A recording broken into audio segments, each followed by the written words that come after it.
اعوذ باللہ من الشیطان الرجیم بسم اللہ الرحمن الرحیم نحمدہ و نصلی علی رسولہ الکریم اما بعد فاعوذ باللہ من الشیطان الرجیم بسم اللہ الرحمن الرحیم رب اشرح لی صدری ویسر لی امری واحلل عقدۃ من لسانی یفقهوا قولی۔ تو بیسیکلی آج کیا کہتے ہیں ہم جو پڑھ رہے ہیں وہ اعراب کے بارے میں پڑھ رہے ہیں، یعنی ہمیں یہ بات سمجھنی نہیں چاہیے کہ اسم کو جملہ میں استعمال کرنے کے لیے 4 چیزوں کی ضرورت پڑتی ہے۔ یعنی اگر کسی اسم کو آپ جملے میں استعمال کر رہے ہیں تو آپ کو 4 باتوں کو جاننا ضروری ہے۔ سب سے پہلے اعراب، اس کو اسٹیٹس بھی کہتے ہیں کہ اعراب کیا ہے، زیر ہے، زبر ہے، پیش ہے، یعنی کسرہ ہے، فتح ہے، نصب ہے، کیا ہے، جر ہے، یا دوسری ہوتی جنس یعنی جنڈر۔ آپ کو یہ پتہ ہونا چاہیے کہ جنس کون سی ہے۔ تیسری چیز ہوتی ہے عدد، نمبر، کہ واحد ہے، تثنیہ ہے، جمع ہے۔ چوتھی چیز ہوتی ہے اس کی کیپیسٹی یعنی وسعت، ٹھیک ہے نا۔ تو اعراب ہے کیا؟ بیسیکلی اسم کے آخری حرف پر جو حرکت ہوتی ہے اس کو اعراب کہتے ہیں۔ جیسے مفتاحن ہے، مفتاحن مانے چابی۔ تو اب مفتاحن میں آپ دیکھ رہے ہیں 2 پیش ہے، یہ اعراب ہے۔ تو اعراب کی 3 حالتیں ہوتی ہیں۔ حالت رفع ہوتی ہے، یعنی فاعلی حالت ہوتی ہے، اس کو کہتے ہیں۔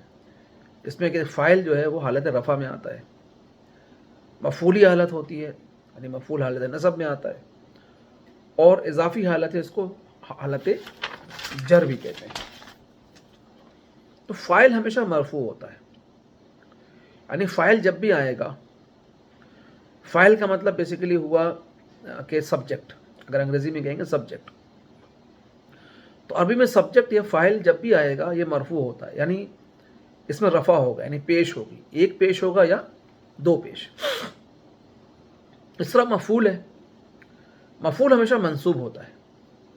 مفعول کیا ہے؟ مفعول بیسیکلی آبجیکٹ ہے، اس کو انگریزی میں ہم کہتے ہیں آبجیکٹ، اور یہ ہمیشہ منصوب ہوتا ہو تو یہ اس میں سے نصب آئے گا، یعنی زبر آئے گی، 1 زبر یا 2 زبر۔ اب اس کے ایگزامپل کیا کہتے ہیں ہم لے لیتے ہیں، جیسے اللہ نے زمین کو بنایا، تو خلق اللہ الارض، اللہ نے زمین کو بنایا۔ اب خلقہ جو ہے بیسیکلی یہ ورب ہے، ماضی ہے، ٹھیک ہے نا، خلقہ بنایا، اور اللہ یہ فاعل ہے، ٹھیک ہے نا۔ اور فاعل میں ہم نے جیسے ڈسکس کیا کہ ہمیشہ رفع ہوتا ہے، ہم نے کہا خلق اللہ، تو اس پر رفع ہے، پیش ہے۔ کس لیے؟ اللہ نے زمین کو بنایا، الارض، تو یہ چونکہ اب آبجیکٹ ہے، مفعول ہے، مفعول بہی ہے، تو اس پہ نصب آ گیا، تو سنٹنس ہو گیا خلق اللہ الارض، خلق اللہ الارض۔ تو اللہ کے اوپر پیش آیا، یعنی مرفوع ہے، رفع آیا اس کے اوپر، اور چونکہ مفعول الارض ایسے ہم کہتے ہیں نارملی، زمین اگر اسم ہوگا تو کیا کہتے ہیں عرض ہے، تو یہ چونکہ منصوب ہے، نصب ہے، اس لیے اس پہ زبر آیا الارض، تو خلق اللہ الارض۔ دوسری مثال ایگزامپل لے لیتے ہیں، اللہ نے ابراہیم علیہ السلام کی مدد کی، ٹھیک ہے نا۔ میں اکثر کیا کہتے ہیں اردو میں ورڈ استعمال کرتے ہیں کہ اللہ نے ابراہیم علیہ السلام کی مدد، جب نمرود نے ان کو آگ میں پھینکا تو اللہ نے ان کی مدد فرمائی۔ تو نصر اللہ ابراہیم، اب اس میں نصر تو کیا کہتے ہیں، نصر بیسیکلی مدد کرنا ہے، نصر اللہ فاعل ہے اللہ، تو اللہ کیا کہتے ہیں یہاں پہ مرفوع ہو گیا، اللہ پیش آ گیا اس کے اوپر، اور ابراہیم علیہ السلام یعنی ابراہیمہ جو ہے وہ کیا کہتے ہیں مفعول ہے، تو اس کے اوپر نصب آ گیا، یعنی زبر آ گیا، تو ہم نے کہا نصر اللہ ابراہیمہ، ٹھیک ہے نا، یہ تو اس کی اپلیکیشن ہو گئی۔ تو اس سے ہماری بات سمجھ میں آئی کہ اعراب بیسیکلی یہ ہے کہ معنی کی تبدیلی کے بغیر اسم کے آخری حالت کو تبدیل کر دیتی ہے۔ جیسے ہم دیکھ لیتے ہیں، ہم کلمہ پڑھتے ہیں نا، لا الہ الا اللہ محمد الرسول اللہ۔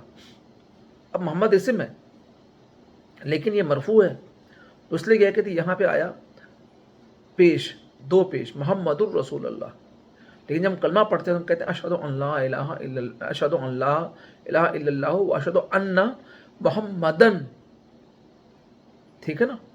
تو عبدہ و رسول، یا اشہد ان محمدن رسول اللہ، تو کیا کہتے ہیں اب محمدن آیا، تو یہاں پہ جو ہے یہ فائل حالت نصب میں ہے تو اس پہ زبر آ گیا.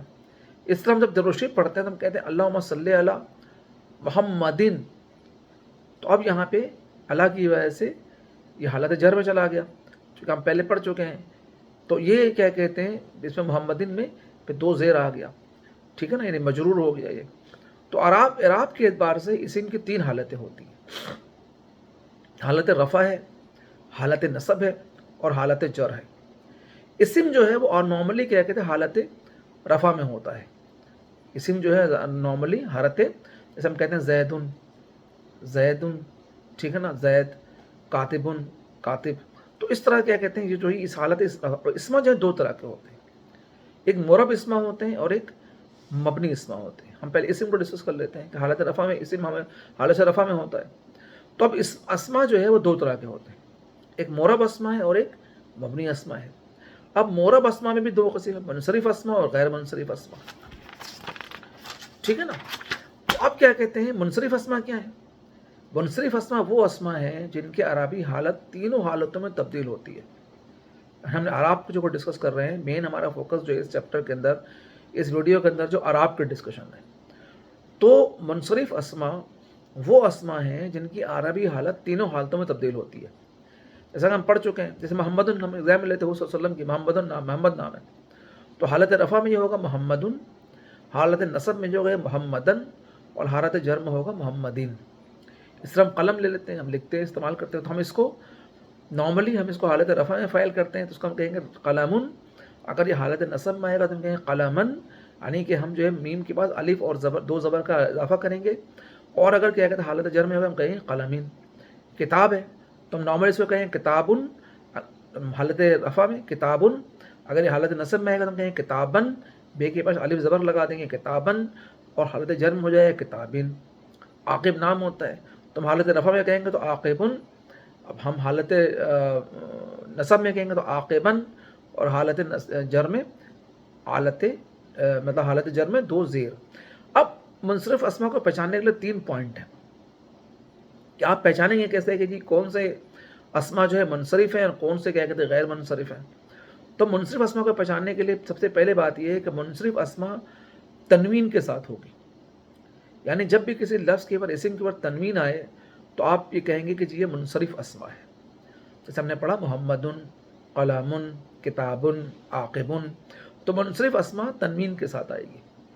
دوسرا، ان کی اعرابی جو حالت ہے وہ تینوں حالتوں میں تبدیل ہوگی. ہم نے کہا تھا کہ حالت رفع میں محمدن ہے، حالت نصب میں محمدن ہے، حالت جر میں محمدین ہے. حالت رفع میں کیا کہتے ہیں قلمن ہے، حالت نصب میں قلمن ہے، اور حالت جر میں قلمین ہے. حالت رفع میں کیا کہتے ہیں کتابن ہے، حالت نصب میں کتابن ہے، اور حالت جر میں کتابن ہے. تو یہ ہم نے کیا کہتے ہیں پڑھا تھا. تو سب سے پہلی بات جو منصرف اسما کو پہچانے کو کیسے پہچانیں گے، وہ پہچانیں گے کہ اس میں سب سے پہلے تنوین ہوگی. دوسرا ہوگا کہ ان کی اعرابی حالت جو ہے تینوں حالتوں میں تبدیل ہوگی. اور تیسرا یہ کہ ان کی تعداد جو 85% ہے، یعنی عربی میں جو منصرف اسما ہیں وہ 85% کیا کہتے ہیں منصرف اسما ہے.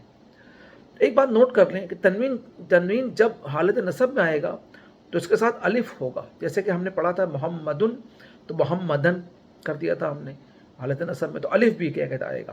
اس طرح سے کیا کہتے ہیں کوئی اسم اگر گول تا پہ ختم ہو رہا ہو تو اس صورت میں دو زبر کے ساتھ الف نہیں لکھا جائے گا، بلکہ حالت نصب میں گول تا تائے مرتبہ، جیسے مسلمتن ہے، مسلمتن سے مسلمتن اور مسلمتین. تو اب یہاں پہ جو حالت نصب میں الف نہیں لگایا ہم نے آخر میں. یہاں پہ کیا کہتے ہیں اگر کہتے ہیں کوئی اسم اگر گول تا پہ ختم ہو رہا ہو تو اس صورت میں دو زبر کے ساتھ الف حالت نصب میں نہیں لگایا جائے گا. جیسے ہم نے اگزامپل دی مسلمتن اور مسلمتن، ٹھیک ہے نا. تو ہم اس طرح سے کیا کہتے ہیں جناب اگر کوئی اسم جو ہے منصرف اسما اگر کیا کہتے ہیں الف اور حمزہ پہ ختم ہو رہا ہو تو اس کے ساتھ اس صورت میں دو زبر کے ساتھ جو ہے حالت نصب جو ہے دو زبر کے ساتھ جو ہے حالت نصب میں الف نہیں لکھا جائے گا. جیسے معاون ہے تو ہم معن اور معین کہیں گے، یہاں بھی الف نہیں لگے گا. اس طرح سماعون ہے تو ہم سماعن اور سماعین کہیں گے.